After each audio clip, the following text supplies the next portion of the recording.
Hi there everyone, welcome to my channel, and in this tutorial video guys, we will learn about arrays in PHP programming language. Before we start, I would like to say thank you so much to all my viewers, supporters, and subscribers to my channel. Thank you for your support. So let's get started. So we have here arrays in PHP. We have here square of 1 is 1, square root of 2 is 4, and then lastly square root of 3 is 9. So when we say square, we just multiply the number by itself. So we have here the array text editor. So when we say array, it is a list of elements with the same data types. It is one of the most basic data structure in any programming language, not only in PHP.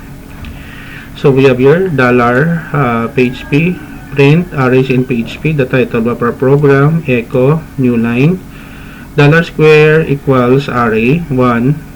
We have here the key and the value 2. We have 4. 3 is 9.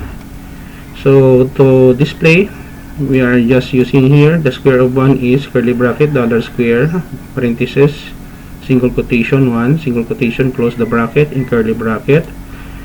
For square of 2 is dot $square open and close parenthesis single quotation 2 display br the square of 3 $square 3 single quotation 3 and then close. Don't worry guys, because I will put a link in the video description where you can download the complete source code for free in my 2 websites. So when we see the program and then we run, so we have here the same results, no?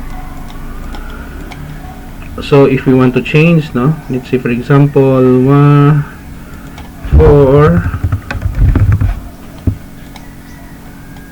is 16,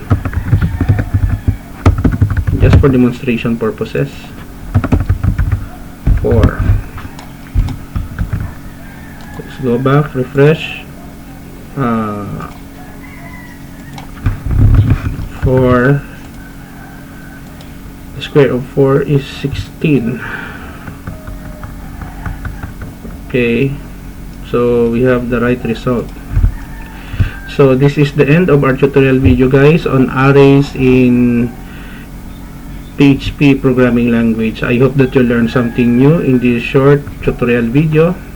Thank you so much guys for watching. Don't forget to like, share, and please support my channel guys by clicking the subscribe button. See you in the next video tutorial guys. This is your friend Jake saying bye bye for now.